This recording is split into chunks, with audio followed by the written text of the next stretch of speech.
하나님 말씀 함께 나누겠습니다. 저희들 성경 봉독 전에 한 가지 광고를 드리도록 하겠습니다. 저희가 이제 가을인데요. 특별히 이제 올해가 3개월밖에 남지 않았습니다. 그러면서 지금 추수감사절 11월 달 마지막 주일과 또 12월 달에 성탄절 특송팀을 모집합니다. 절기 찬양팀인데요. 여러분들 중에서 이 절기에 하나님께 찬양으로 영광 올려드리기 원하시는 분들은 로비에 신청서가 있습니다. 로비 게시판에 가게 되면 사인업 시트이 있는데 거기에 사인해 주시면 함께 찬양할 수 있도록 등록이 됩니다. 저희 교회에서 함께 신앙생활 하다가 주님의 품에 먼저 가신 분들 지난주에 계십니다. 고 김학음 집사님과 또 고 개은덕 사모님입니다. 우리 성도님들 함께 기도해 주셔서 너무나 감사하고요. 지난주에 고인과 가정의 요청에 따라서 이렇게 가족 예배 형식으로 함께 모여서 예배를 드렸습니다. 유가족들을 위해서 함께 계속 기도해 주시면 감사하겠습니다. 하나님 말씀 함께 받습니다. 로마서 8장 31절부터 39절까지의 말씀입니다. 로마서 말씀 함께 받습니다. 로마서 8장 31절부터 39절까지의 말씀, 신약성경 250면에 있는 말씀입니다. 그런즉 이 일에 대하여 우리가 무슨 말하리요? 만일 하나님이 우리를 위하시면 누가 우리를 대적하리요? 자기 아들을 아끼지 아니하시고 우리 모든 사람을 위하여 내어주시니가 어찌 그 아들과 함께 모든 것을 우리에게 주시지 아니하겠느냐? 누가 능히 하나님께서 택하신 자들을 고발하리요? 의롭다 하신 이는 하나님이시니 누가 전제하리요? 죽으실 뿐 아니라 다시 살아나신 이는 그리스도 예수시니 그는 하나님 우편에 계신 자요 우리를 위하여 간구하시는 자시니라. 누가 우리를 그리스도의 사랑에서 끊으리요? 환난이나 공고나 박해나 기근이나 적진이나 위험이나 칼이랴. 기록된 바 우리가 종일 주를 위하여 죽임을 당하게 되며 도살당할 양같이 여김을 받았나이다 함과 같으니라. 그러나 이 모든 일에 우리를 사랑하시는 이로 말미암아 우리가 넉넉히 이기느니라. 내가 확신하노니 사망이나 생명이나 천사들이나 권세자들이나 현재일이나 장래일이나 능력이나 함께 봤습니다. 높음이나 깊음이나 다른 어떤 피조물이라도 우리를 우리 주 그리스도 예수 안에 있는 하나님의 사랑에서 끊을 수 없으리라. 아멘. 우리가 다니엘과 새 친구 기도 모임을 하면서 한 주에 암송해야 될 말씀을 함께 나누고 있습니다. 우리 지난주 시편 23편 1절과 6절 말씀이었습니다. 우리 한번 이 암송 말씀 같이 한번 저희가 해보면 좋겠는데요. 여호와는 나의 목자시니 이렇게 시작하죠. 같이 한번 우리 암송해 보겠습니다. 시작. 여호와는 나의 목자시니 내게 부족함이 없으리로다. 내 평생에 선하심과 인자하심이 정녕 나를 따르리니 내가 여호와의 집에 영원히 살리로다. 아멘. 네, 참 힘이 되는 말씀입니다. 우리는 어느 때보다 불확실성 시대를 살고 있습니다. 불과 몇 주 동안만인데도 몇 년 동안 일어나야 될 게, 아니 몇십 년 동안 일어나야 될 일들이 발생하고 있습니다. 지난주 이란이 이스라엘의 미사일 공격을 200기 이상 하게 되었습니다. 또 미국 역사에서 가장 큰 피해를 준 허리케인 카트리나, 그 다음으로 강력한 위력을 행사했던 헐린, 이 허리케인이 미국 남동부를 휩쓸고 지나가면서 200여 명이 죽게 되는 안타까운 일이 있었습니다. 또 미국 역사상 두 번째로 기록되는 전직 대통령의 현직 대통령의 출마, 112년 만에 처음이라고 합니다. 세오도르 루즈벨트 대통령 이후로 처음 있는 일입니다. 또 지구 역사상 가장 지구 온도의 총합이 높았던 여름도 올해였습니다.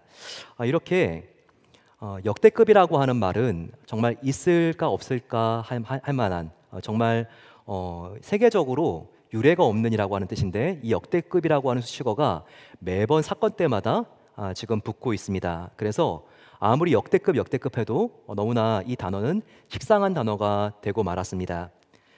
이렇게 모든 것이 흔들리고 불확실함이 상식이 되어버린 이 시대, 과연 저와 여러분들은 이런 만성 피로감과 불안감에서 무엇을 붙잡고 살아야 될까요? 우리의 삶의 도대체 안전한 그라운드, 삶의 기반은 어디에 있는 것일까요? 급박한 시대를 살았던 그리스도인들은 교회사를 통틀어서 이렇게 불확실한 시대 때 말씀으로 돌아갔습니다. 말씀으로 돌아가서 그 말씀을 더욱더 굳게 붙잡고 이 모든 급변하는 시대를 따라가려고 하는 것이 아니라 버티려고 하는 정도가 아니라 이기며 나아갔습니다. 우리가 특별히 사물과 현상을 관찰하는 방법이 두 가지 렌즈가 필요합니다.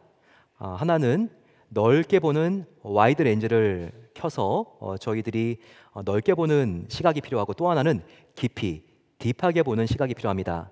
와이드 앤 딥, 이 두 가지가 현상과 이상의 물체를 관찰하는 두 가지 렌즈죠.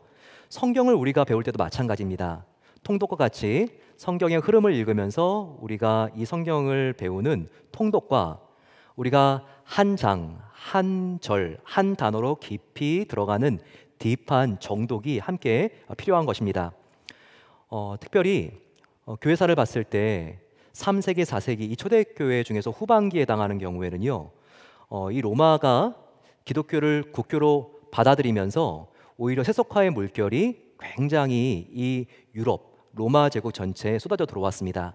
이 안에서 구별되고 거룩한 영성을 유지하기를 원하는 사람들이 함께 무리를 지어서 사막으로 나갔습니다. 그들을 인도했던 지도자들을 사막의 교부들이라고 하는데요, 아주 그들이 주옥 같은 이 급변하고 세속화의 시대 때 어떻게 하나님을 붙잡는지 이와 같은 책들을 많이 남겼습니다. 그들의 이 성경 연구 방법은요, 더욱더 깊이 들어가는 것입니다. 한 달, 한 주 동안 그들은 정말 한 장의 말씀, 한 절의 말씀, 한 단어를 포커스해서 집중적으로 그들은 묵상했습니다. 은혜라고 하는 이 한 단어 안에 우주가 있다고 믿고 그들은 정말 하나님의 은혜에 대하여 깊이 있게 한 주 동안 되새기고 음미하고 집중했습니다. 그러면서 그 말씀 안에 있는 깊은 맛을 경험하면서 영혼의 안정과 평안과 영적인 기쁨과 활력과 충만함을 경험했던 것입니다. 여러분, 저와 여러분들이 지금 다니엘과 새 친구 기도 모임 다세모를 하고 있습니다. 그러면서 세 번째 주로 지금 주보에 이번에 또 이렇게 말씀 암송 용지와 묵상 노트가 들어가 있습니다. 여러분, 우리가 이 말씀 암송 하나하나를 우리가 우습게 보면 안 됩니다. 무시하면 안 됩니다. 우리가 아침에 성경을 여러 장 읽는다 할지라도 하나도 집중하고 생각하지 않고 읽었기 때문에 아무 기억이 나지 않는다면요, 그 안에 우리가 하나님의 능력을 길어 올릴 수가 없습니다. 하지만 한 절 말씀이라 할지라도 그 말씀을 깊이 있게 음미하고 우리가 아침, 점심, 저녁으로 묵상하고 계속 우리가 떠올리고 되새기게 되면요, 이 말씀에서 우리가 길어 올리는 정말 하나님의 사랑과 하나님의 놀라운 평안은 상상할 수 없이 대단한 것입니다. 특별히 저와 여러분들은요, 우리가 이 10월 두 번째, 세 번째 주는 참 사회적으로 언제 전쟁이 일어날지 모르고, 그리고 어떤 지금 나의 회사에 상황이 일어날지 모르는 상황인데요, 이렇게 위급할 때 달려갈 수 있는 성경 중에서 아주 중요한 한 장을 우리가 함께 이 시간 나누면서 이 말씀에 집중하기를 원합니다. 그것은 로마서 8장이에요. 종교 개혁가들은요, 이 로마서 8장을 너무나 사랑했습니다. 로마서는 마틴 로이드 존스 목사님이 말씀하신 것처럼 복음 중의 복음이죠. 하지만 로마서 중에서도 8장은요, 로마서를 우리가 금반지로 비유한다면 그 금반지에 정말 그 중앙에 있는 다이아 반지, 그 결정체와 같은 것이, 이 다이아와 같은 것이 바로 로마서 8장이라고 했습니다. 오늘 우리가 다세모 용지를 한번 보게 되면요, 다 이번 주에 6개의 말씀이 로마서 8장 말씀인 것을 우리가 알게 됩니다. 오늘 우리가 함께 봉독했지만 이 8장 말씀을 덮지 않고 저희들이 성경 없으신 분들은 스마트폰으로 부지런히 찾아가시면서 저희들이 이 로마서 8장 안에 우리가 위급할 때 달려갈 수 있는 어떤 보물이 숨겨져 있는지 함께 저희들이 발견하기를 원합니다. 그러기 위해서 이번 주에 우리가 함께 암송할, 함께 묵상할 5개의 말씀, 6개의 말씀, 6개의 말씀을 띄워드리기 원하는데요, 우리가 함께 이 말씀을 같이 한 목소리로 읽어보면 좋을 것 같습니다. 시작. 높음이나 깊음이나 다른 어떤 피조물이라도 우리를 우리 주 그리스도 예수 안에 있는 하나님의 사랑에서 끊을 수 없으리라. 로마서 8장 39절. 시작. 그러나 이 모든 일에 우리를 사랑하시는 이로 말미암아 우리가 넉넉히 이기느니라. 로마서 8장 37절. 그러므로 이제 그리스도 예수 안에 있는 자에게는 결코 정죄함이 없나니. 로마서 8장 1절. 자녀이면 또한 상속자 곧 하나님의 상속자요 그리스도와 함께한 상속자니 우리가 그와 함께 영광을 받기 위하여 고난도 함께 받아야 할 것이니라. 로마서 8장 17절. 우리가 알거니와 하나님을 사랑하는 자 곧 그의 뜻대로 부르심을 입은 자들에게는 모든 것이 합력하여 선을 이루느니라. 로마서 8장 28절 마지막 말씀입니다. 또 미리 정하신 그들을 또한 부르시고 부르신 그들을 또한 의롭다 하시고 의롭다 하신 그들을 또한 영화롭게 하셨느니라. 로마서 8장 30절 말씀입니다. 우리가 함께 지금 몇 절만 함께 우리가 낭송해 봐도 알겠지만 아주 특별합니다. 로마서 8장은 정말 특별한데요. 하나님의 사랑이 이렇게 깊이 그리고 정말 이 안에 농축되어 있는 성경 한 장을 찾으려면요 없습니다. 정말 이 로마서 8장은요 특별히 하나님의 사랑 중에서도 삼위일체 하나님, 성부 하나님, 성자 예수님, 성령 하나님의 사랑이 이 안에 다 등장하고 있습니다. 하나님 아버지의 무조건적인 은혜로 정죄하지 않는 사랑, 천상에 예수님이 지금 계신데 그 예수님의 우리의 기도의 중보자가 되어주시는 사랑, 그리고 우리 안에 계셔서 우리와 가장 가까이 동행해 주시면서 연약함을 도와주시는 성령님의 사랑, 이 세 분의 사랑, 삼위일체 하나님의 사랑이 이 8장에 농축되어 있다는 것입니다. 따라서 저와 여러분들은 지금까지 유례가 없을 정도로 흔들린 세상 속에서 생존을 넘어서 우리가 참된 평안을 누리고 예수의 참된 제자가 되기를 원한다면 바로 이 하나님의 완전한 사랑이 담겨 있는 로마서 8장으로 우리가 더욱더 가까이 나아가서 이 말씀을 묵상해야 합니다. 우리 안에 있는 하나님의 사랑, 그 사랑은 내 안에 있는 두려움을 몰아내주는 완전한 사랑입니다. 우리 마음속에는 나도 모르게 두려움이 있다는 것을 아시나요? 지금 일어나는 일, 일어날지 모르는 일에 대한 두려움뿐만 아니라 아담 때부터 마치 영혼의 DNA가 새겨져 있는 것과 같이 그렇게 원초적이고 본능적인 무의식적인 두려움이 우리의 마음을 누르고 있습니다. 하지만 우리가 하나님을 바라보고 그 사랑 안에 빠져들게 되면요 하늘의 평화가 우리의 마음을 덮게 됩니다. 그리고 하나님의 절대 평화가 우리의 마음과 중심을 지켜주시는 것입니다. 그러면 이와 같은 하나님의 사랑에 어떤 특징이 있을까요? 로마서 8장 1절은 포문을 열면서 이와 같은 하나님의 사랑의 중요한 특징은 정죄하지 않는 사랑, 정죄하지 않는 사랑이라고 말하고 있습니다. 우리가 죄를 지으면 어떤 결과가 있나요? 형벌이 따라옵니다. 이 사회 법정에서도 죄를 지은 사람에게는 당연히 법으로 형벌이 따라오죠. 그런데 이 형벌은 다른 말로 우리가 정죄를 당하게 된다는 말이라고 할 수 있습니다. 그리고 정죄라는 말은 또 무슨 말일까요? 이것은 버림을 받는다고 하는 이야기입니다. 우리가 어떤 사람에게 죄를 짓고 해결하지 않은 상태에서 오래되게 되면요 관계가 서먹해지고 멀어집니다. 그리고 언젠가는 이 관계가 끊어지게 됩니다. 우리 인간도 하나님께 불순종했죠. 그 결과로 하나님으로부터 관계가 끊어지게 되고 하나님으로부터 버림당하게 된 것입니다. 우리는 어떻게 하나님이 인간을 창조해 놓으시고 창조주인데 우리를 버릴 수가 있나요? 이렇게 우리가 반문할 수도 있죠. 하지만 여기에 대하여 하나님은 그게 아니라고 말씀하시죠. 나의 손이 짧아서 구원을 하지 못한 것이 아니다. 내가 얼굴을 돌렸기 때문에 너희 보기 싫어서 구원을 하지 않는 게 아니다. 너희의 죄가 나 하나님과 너희 사이를 갈라놓았고 그리고 너희가 먼저 얼굴을 돌렸기 때문이다 라고 하나님은 말씀하고 있습니다. 하나님이 우리를 버린 게 아니라 우리가 하나님을 선택하지 않은 선택을 내림으로써 우리가 하나님을 버린 것입니다. 이와 같은 배은망덕한 우리 인간들, 저와 여러분들, 하지만 하나님께서 우리를 구원하시기 위해서 아들 독생자 예수님을 이 땅에 보내셨습니다. 그리고 십자가에 우리의 죄를 다 뒤집어 쓰고 죽게 하시고 예수님은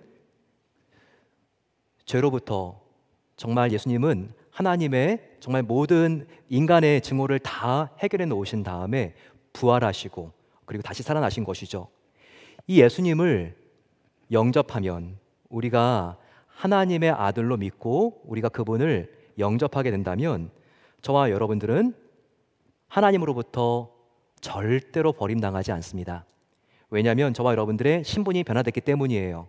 우리의 신분이 죄의 종인 상태에서 하나님의 사랑받는 자녀가 되었기 때문입니다. 정말 나의 삶이 너무나 힘들고 어려울 때 그때 우리가 이런 문제들을 해결할 수 있는 방법은요, 우리의 정체성, 우리의 새로운 신분을 확인하는 것입니다. 로마서 8장은 정말 중요한데요, 한 절 한 절이 정말 중요합니다. 하지만 사도 바울은요, 무려 4절을 할애하면서까지 우리가 이 세상을 이기기 위해서 우리의 신분, 정체성을 분명히 확인하는 것이 중요하다라고 주장하면서 4절이나 우리가 하나님의 사랑받는 자녀의 새로운 정체성을 얻은 것을 강조하고 있습니다. 한번 보실까요? 14절을 한번 보세요. 14절부터 17절까지 계속해서 지금 융당폭격을 하고 있습니다. 지금 우리가 어떠한 신분으로 예수님을 영접한 다음에 변화되었는지 그 정체성을 보라는 거예요. 14절, 무릇 하나님의 영으로 인도받은 사람은 곧 하나님의 아들이라. 너희는 다시 무소하는 종의 영을 받지 아니하고 양자의 영을 받았으므로 우리가 아빠 아버지라고 부르짖느니라. 성령이 친히 우리의 영과 더불어 우리가 하나님의 자녀인 것을 증언하나니, 하나님의 자녀이면 또 상속자 곧 하나님의 상속자여 그리스도와 함께한 상속자니라. 보십시오 여러분, 융당폭격이 보입니까?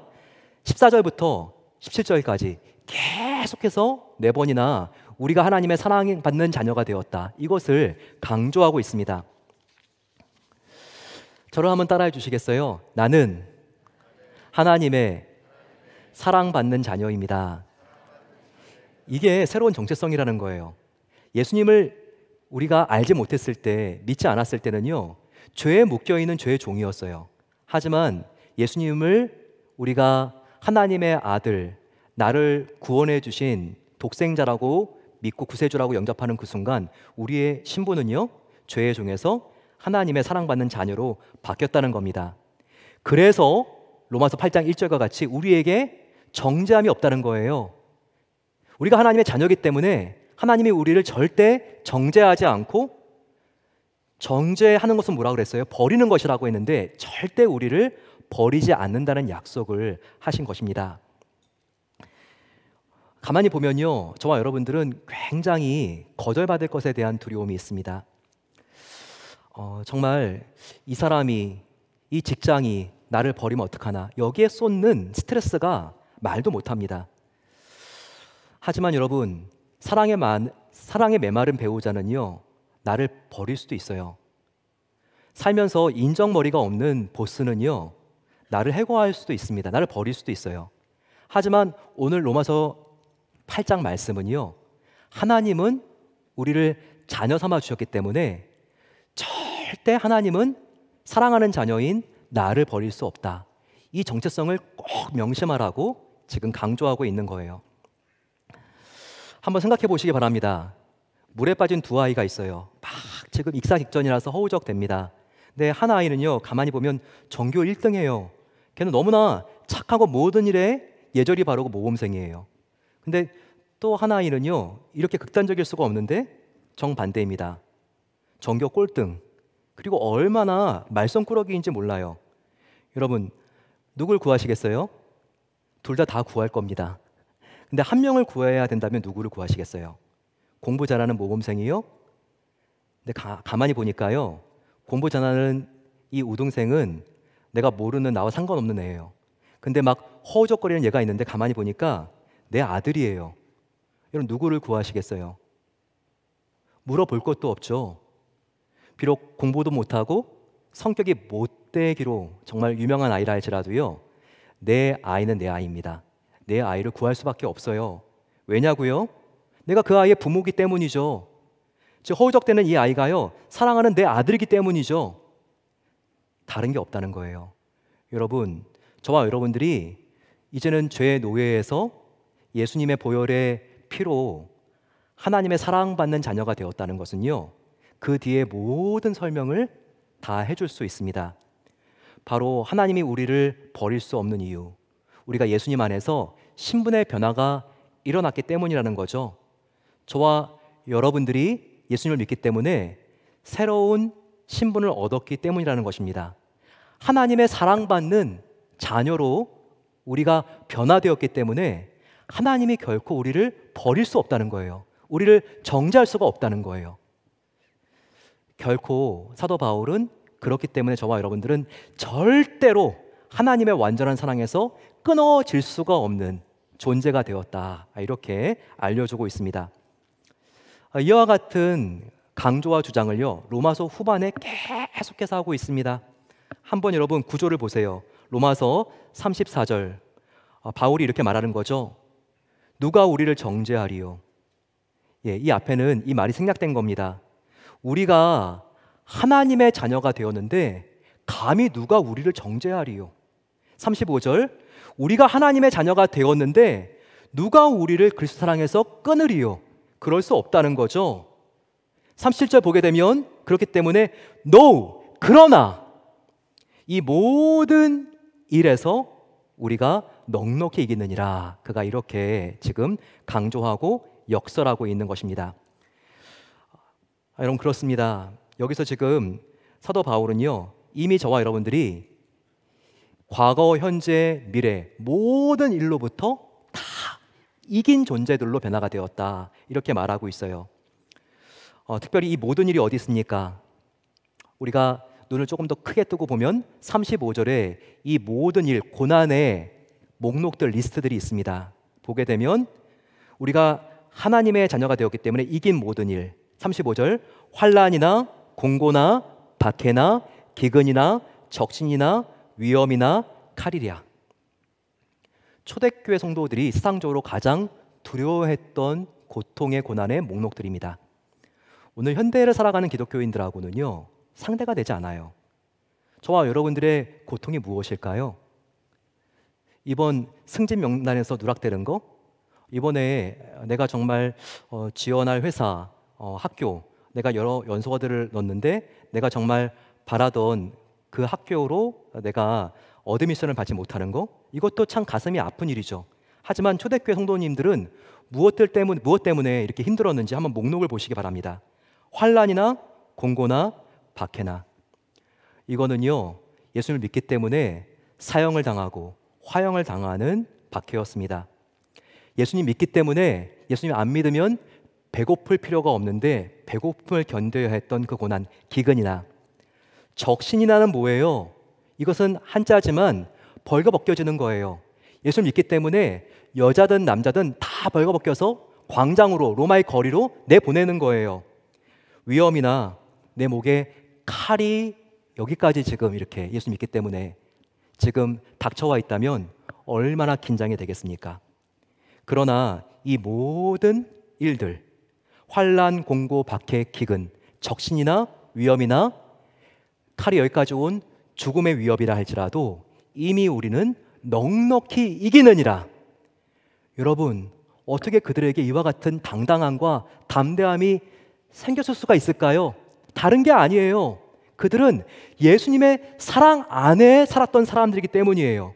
그렇기 때문에 어느 정도로 이겼느냐? 넉넉히 이겼느니라라고 말하고 있습니다. 뭐라고 나와 있습니까? 영어 성경으로 보게 되면요, In all things we are more than conquerors 라고 나와 있죠. 이 모든 핍박으로부터, 죽음으로부터 more than conquerors, 우리는 이미 그 어떤 정복자, 승리자 그 이상이 되었습니다. 예수님 때문에 그렇다는 것이죠. 여러분, 얼마나 우리가 예수님 안에 있을 때 이미 승리자가 되었다는 이 신분이 귀합니까?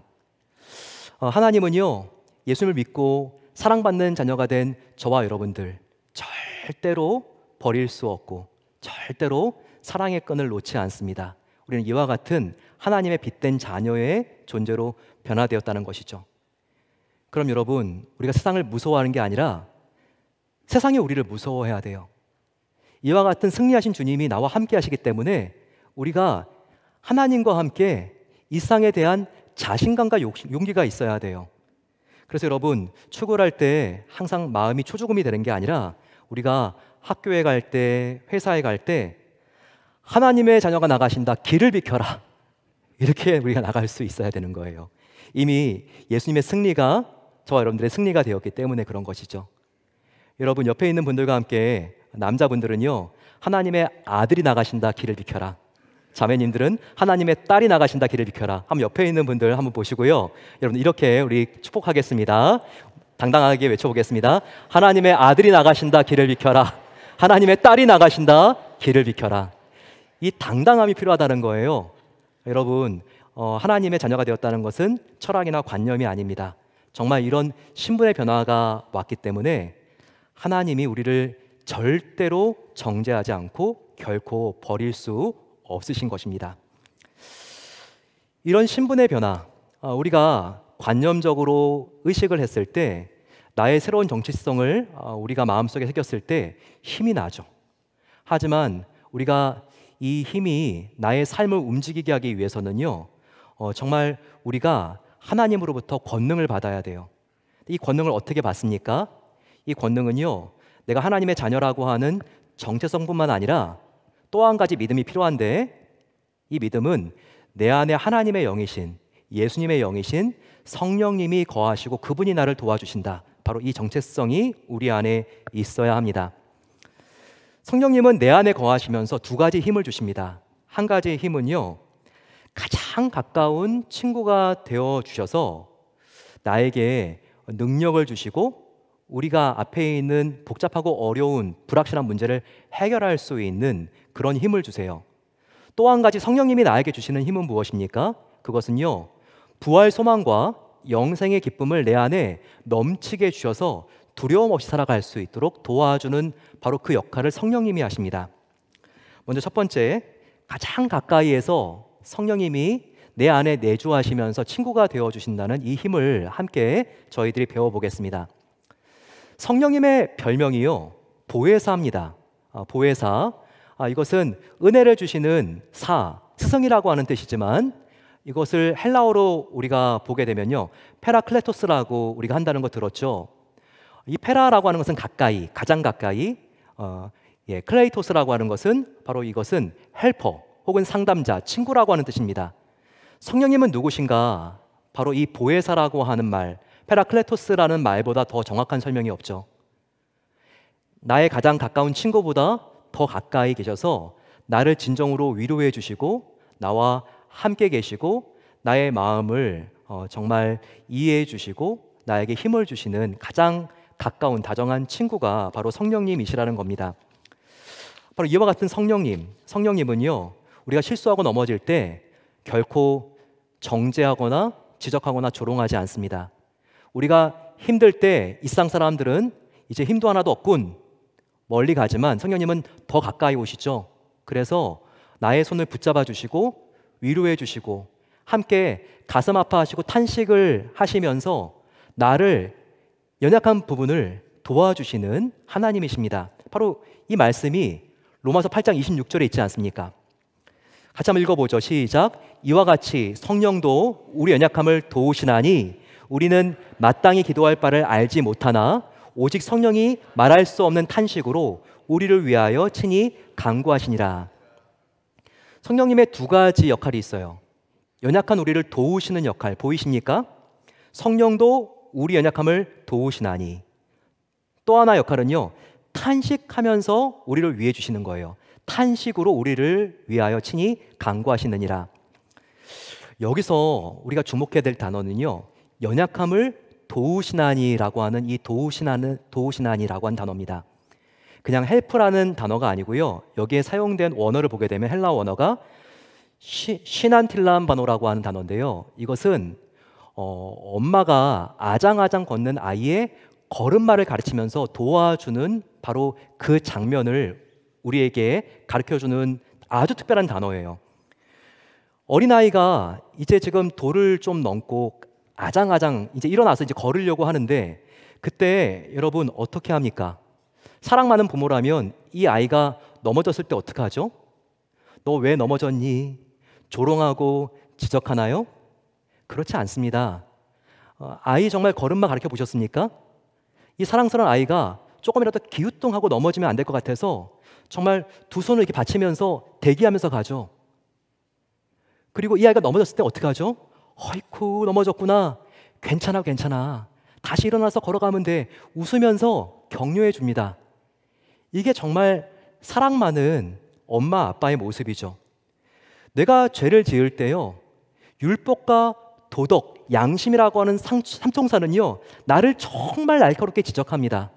가까운 나의 친구도요 내가 반복적으로 실수하면 잔인하게 지적할 수 있어요. 하지만 오직 성령 하나님만 내가 정말 반복해서 힘들어하고 쓰러져 있을 때 나를 위로하면서 탄식하면서 도와주시는 하나님이라는 거예요. 이게 얼마나 감사합니까? 성령 하나님은요 우리가 쓰러졌을 때 볼품없다고 뒤를 돌고 나가시는 분이 아니라 오히려 이때가 내가 너와 함께 할 때다라고 더 가까이 오시죠. 그리고 우리가 넘어졌을 때 우리를 일으켜 세워주시면서 괜찮아 괜찮아 다시 한번 일어나서 걸어가면 돼 이렇게 우리를 위로해 주시고 격려해 주시고 칭찬해 주시며 응원해 주시는 우리 영혼의 아버지십니다. 그 주님을 붙잡으시고 연약함을 도우시는 성령님을 의지해서 새 힘을 얻게 되시기를 축원합니다. 두 번째는요, 성령님이 우리에게 힘을 주시는 방법 두 번째는 우리에게 부활 소망을 갖게 해주시고 영생의 기쁨을 가져서 이 땅의 모든 문제들을 이길 수 있는 새 힘을 주신다는 거예요. 바울은 날마다 다른 힘이 아니라 이 힘으로 살았습니다. 이 힘으로 기쁨에 활력에 넘쳤어요. 그러면서 나는 이 힘으로 살고 있는데 부활 소망의 힘으로 살고 있는데 너희도 그렇게 살면 좋겠다라고 말하면서 바로 로마서 8장 11절에 이렇게 말하고 있는 거예요. 예수를 죽은 자 가운데서 살리신 이의 영이 너희 안에 거하시면 그리스도 예수를 죽은 자 가운데서 살리신 이가 너희 안에 거하시는 그의 영으로 말미암아 너희 죽을 몸도 살리시리라. 너희 안에 성령님이 거하시면 너희 안에 계시는 바로 그의 영, 즉 성령님으로 말미암아 너희 죽을 몸도 살리라. 이렇게 바울 사도가 선포하고 있는 것입니다. 여러분 이것이 얼마나 감사한 일입니까? 저와 여러분들은요 이미 예수님의 영생과 부활을 소유한 자로서 이미 하늘의 집을 분양받은 사람들이에요. 새 집을 오랫동안 정성스럽게 지어놓고 입주가 며칠 남지 않은 그 설레임, 여러분들 경험해 보셨으면 그 기쁨이 얼마나 큰지 아실 겁니다. 초대교회 성도들이 아무리 많은 조롱과 고문과 핍박과 벌거벗겨져서 나체로 내동댕이 쳐지고 죽음의 위협이 여기까지 자기의 목까지 왔다 할지라도 내가 살고 있는 이곳은 나의 본향이 아니지, 내가 진정으로 영원 동안 살 진정한 곳은 나와 함께 영원히 살 새 집을 마련해 놓고 준비하고 계시는 사랑하는 하나님 아버지가 계신 천국이 나의 진정한 집이지, 바로 이와 같은 믿음이 있었기 때문입니다. 저와 여러분들도 성령 하나님, 예수님도 죽은 자 가운데서 살리신 그 성령 하나님께서 우리 안에 거하시는 것을 확실하게 믿고 부활 소망을 바라보며 새 힘을 얻게 되시기를 축원합니다. 이와 같은 성령 충만함과 새로운 하나님의 사랑받는 자녀가 된 정체성을 가지고 그들은 어떤 고난도 이길 수 있는 새 힘을 얻었습니다. 그런데 여기서 참 우리가 놓치지 말아야 될 중요한 것이 있어요. 바로 그것은요, 우리 하나님을 믿는 자들도, 예수님을 영접한 자들도 고난으로부터 결코 면제되지 않았다는 거예요. 믿지 않는 사람들만 고난을 받는 게 아니라 믿는 우리들도 고난을 받습니다. 근데 그 정도가 아니라 이 세상 사람들은 안 받아도 되는 고난을 예수님 때문에 우리가 받는 목이 진정한 그리스도인들 가운데 있다는 것을 사도 바울은 우리에게 알려주고 있어요. 바로 그것이 어디 있냐고요? 로마서 8장 17절 말씀입니다. 자, 이 말씀 같이 한번 읽어보죠. 시작. 하나님의 자녀이면 또한 상속자 곧 하나님의 상속자여 그리스도와 함께한 상속자니 우리가 그와 함께 영광을 받기 위하여 고난도 함께 받아야 할 것이니라. 예수님 그분과 함께 우리는 영광만 받는 게 아니라 그분과 함께 고난과 고통도 당한다. 이와 같이 바울 사도가 우리에게 알려주고 있습니다. 그래서 여러분 정말 기복 신앙을 강조하는 정말 긍정적인 마인드를 심어놓는 이런 복음은요, 사실 우리가 변질된 복음이 아닌가 우리가 주의해서 살펴봐야 됩니다. 분명히 성경은요, 우리가 예수님 때문에 받는 영광뿐만 아니라 예수님 때문에 받는 고난도 분명히 있다고 여기서 말씀하고 있지 않습니까? 하지만 중요한 것은 무엇입니까? 그럼에도 이 고난을 통해서 하나님은요, 궁극적으로 결과적으로 하나님의 놀라운 축복과 사랑을 그 안에 숨겨 놓았다고 승리를 약속하고 있습니다. 바로 이것이 로마서 8장 그 유명한 8장 28절이죠. 이 말씀 같이 한번 읽어볼까요? 자, 시작. 우리가 알거니와 하나님을 사랑하는 자 곧 그의 뜻대로 부르심을 입은 자들에게는 모든 것이 합력하여 선을 이루느니라. 우리는 일상 살아갈 때 기쁜 일뿐만 아니라 슬픈 일, 또 세상적으로 봤을 때 성공한 일뿐만 아니라 정말 촛물이 떨어지듯이 우리를 계속 눈물 흘리게 하는 아픈 일이 올 수도 있지만 하나님이 그럼에도 이런 고통 중에도 궁극적으로 결과적으로 모든 것이 합력하여 선을 이룬다고 약속해 주신 것입니다. 여러분, 모든 것이 합력하여 선을 이룬다.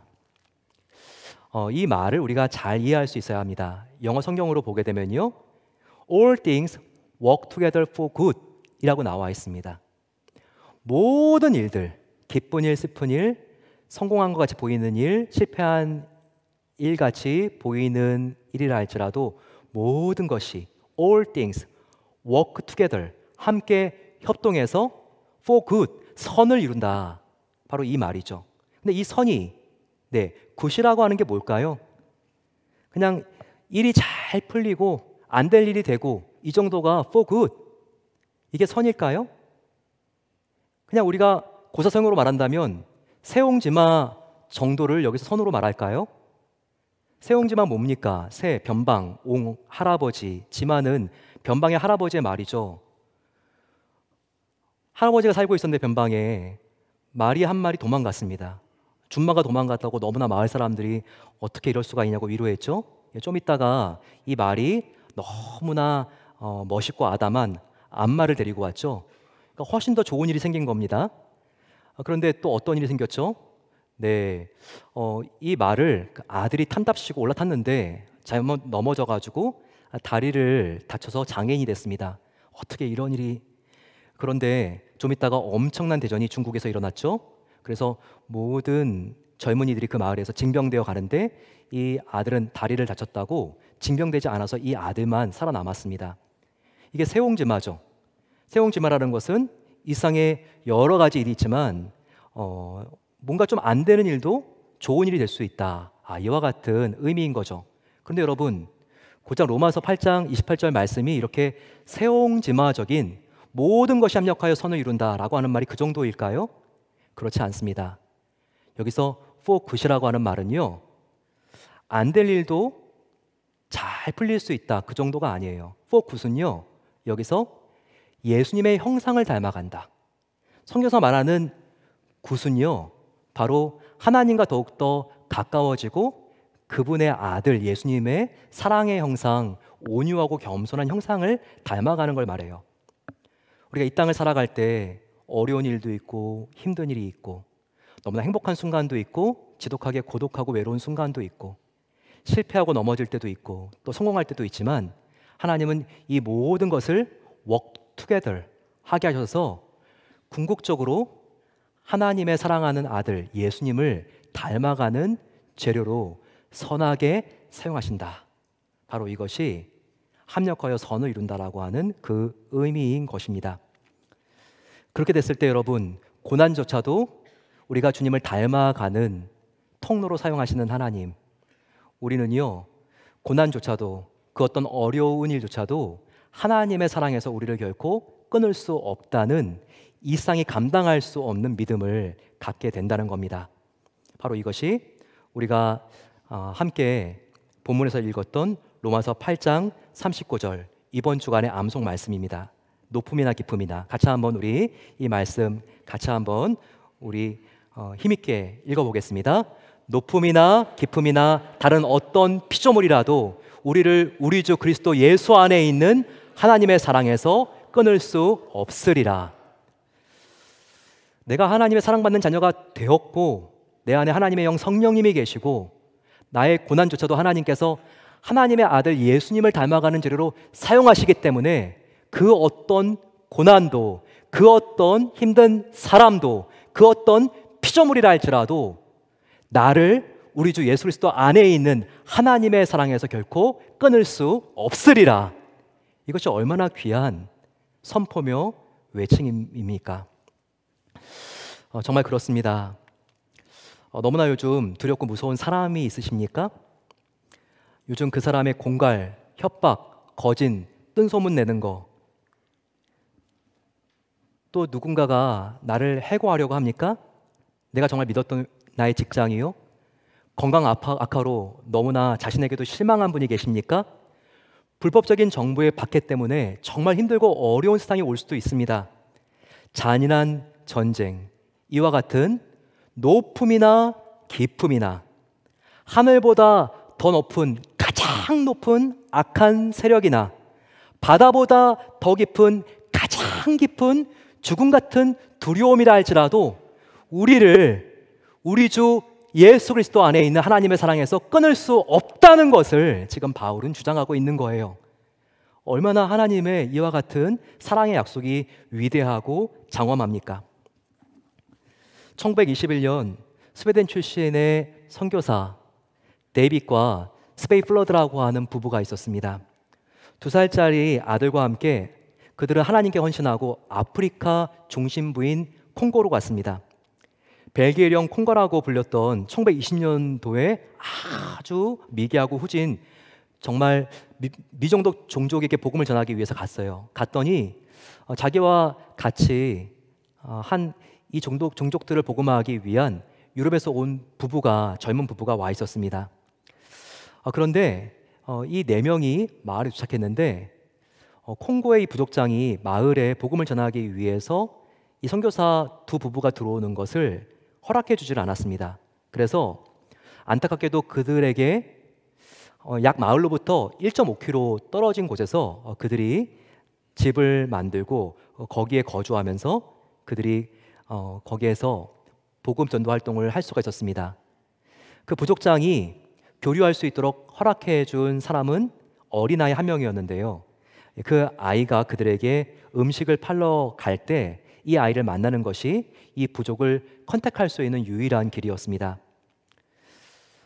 스베아는 결국 이 소년이 예수님을 믿도록 영접할 수 있도록 인도를 했지만 이것이 그들의 선교 활동의 유일한 성과였습니다. 그 마을에 다른 사람들은 아무도 접촉할 수가 없었습니다. 같이 왔던 선교사 부부는 말라리아에 걸려서 결국 아프리카를 떠나게 되었습니다. 그리고 얼마 되지 않아서 안타깝게도 임신 중이었던 스베아 선교사도 말라리아에 걸렸습니다. 그리고 딸을 출산하자마자 이 세상을 떠나게 되었습니다. 그녀의 남편은요, 대충 무덤을 판 다음에 너무나 정신이 없었기 때문에 27살밖에 되지 않았던 자기의 아내를 묻고 선교단체로 이제는 돌아갑니다. 그는 갓 태어난 딸을 그 선교단체의 선교사들에게 맡기면서 이렇게 말했습니다. 전 스웨덴으로 본국으로 돌아가겠습니다. 전 아내를 잃었고 그리고 이 아이를 돌볼 수가 없습니다. 하나님이 제 인생을 완전히 망쳐놓았습니다. 이 말을 남기고 그는 아들을 데리고 콩고를 떠났고 선교사들은 그 아이를 입양해서 미국으로 데려가서 키웠습니다. 이 딸은 애기라고 하는 이름을 그 뒤에 받게 되고요. 미국에서 아주 신실한 기독교 가정에 입양이 되어서 키워졌어요. 그리고 성인이 된 이 아기는요, 어느 날 우편함을 살피다가 어찌된 일인지 모르지만 스웨덴 잡지 한 권이 우편함에 끼어져 있는 것을 보게 되었습니다. 집으로 가져와서 이 잡지를 휙휙 넘겨보는데 하얀 십자가가 있는 투박한 무덤이 찍혀져 있는 사진이 눈에 들어왔습니다. 그 십자가에는 너무나 선명하게 스베아 플러드라고 하는 자기의 친모의 이름이 거기에 새겨져 있었습니다. 그녀는 어머니의 이름인 것을 알아보게 되었고 이 사진이 담기고 기사가 있는 잡지를 번역해 줄 수 있는 사람을 찾아갔습니다. 그 사람을 찾았을 때 가만히 앉아서 자기 어머니가 선교사로서 헌신했던 그간 몇 년 동안의 이야기를 들을 수가 있었습니다. 그런 다음에 아기는 아버지를 만나기 위해서 스웨덴으로 갔습니다.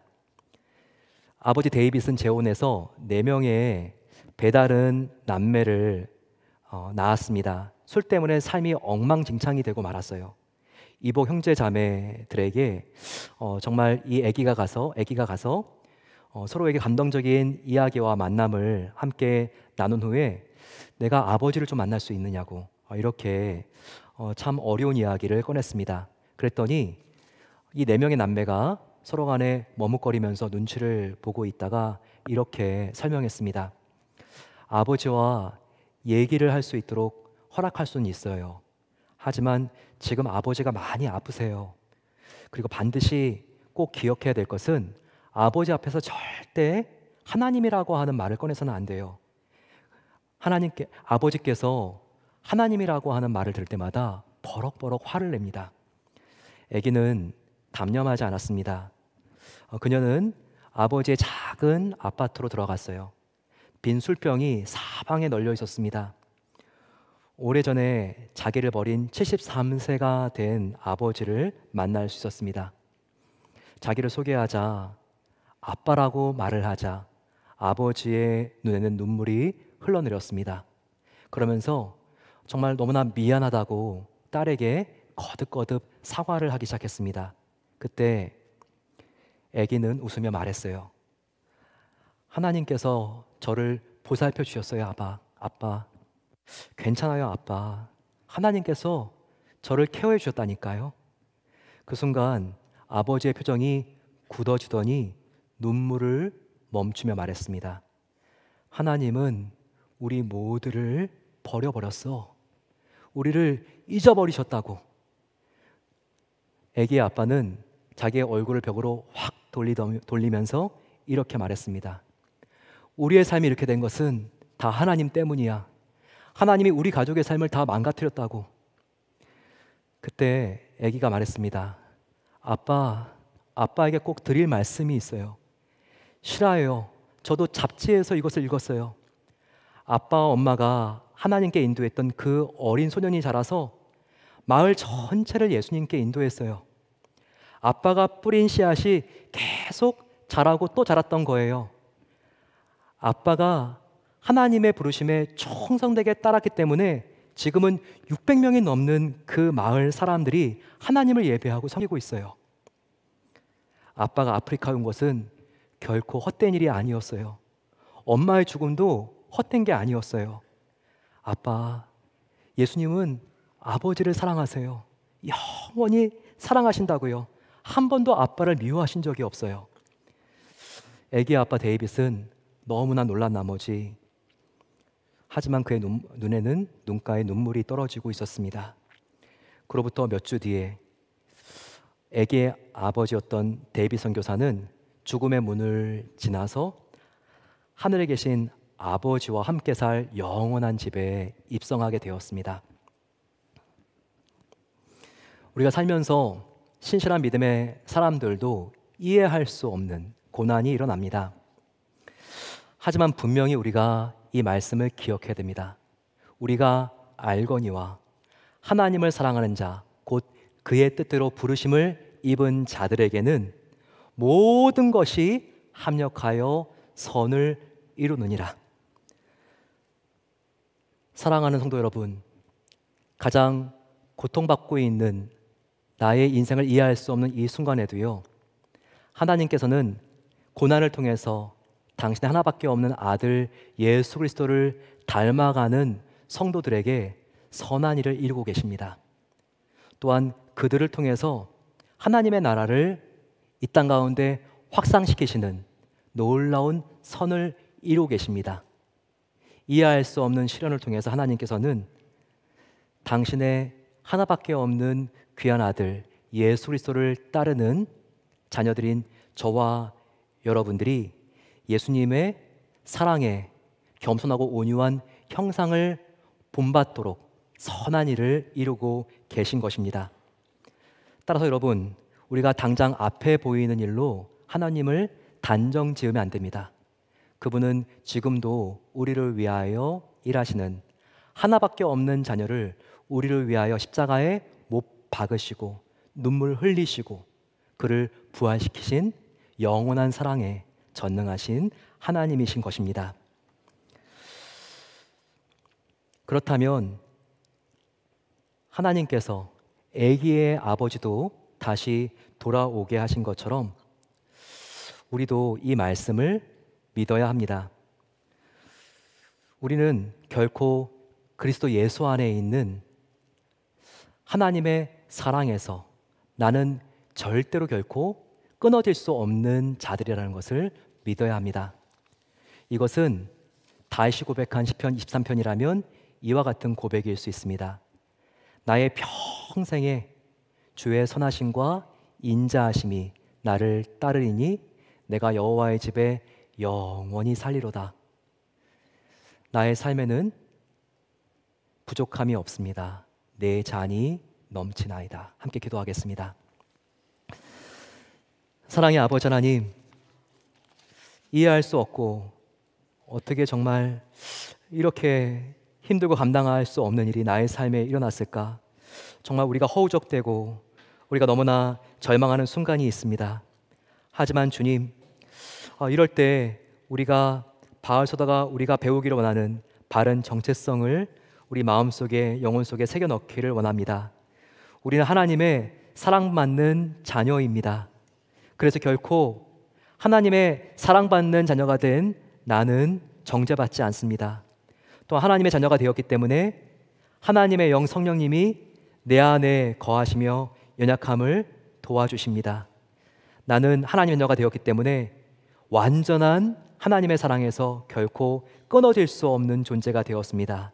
아버지, 이와 같은 말씀을 붙잡고 우리의 평생에 하나님의 선하심과 인자하심이 나를 따르고 있는 것을 의심하지 않고 그 어떤 사람이나 그 어떤 높고 깊은 피조물이라 할지라도 우리를 그리스도 예수 안에 있는 하나님의 사랑으로부터 끊게 할 수 있는 도전이 없는 것을 알게 하여 주시고 더욱더 아버지, 우리가 믿음의 길을 걸어갈 수 있는 담대한 용기를 허락해 주시기를 간절히 소망합니다. 감사드리며 예수 그리스도의 이름으로 기도드립니다. 아멘.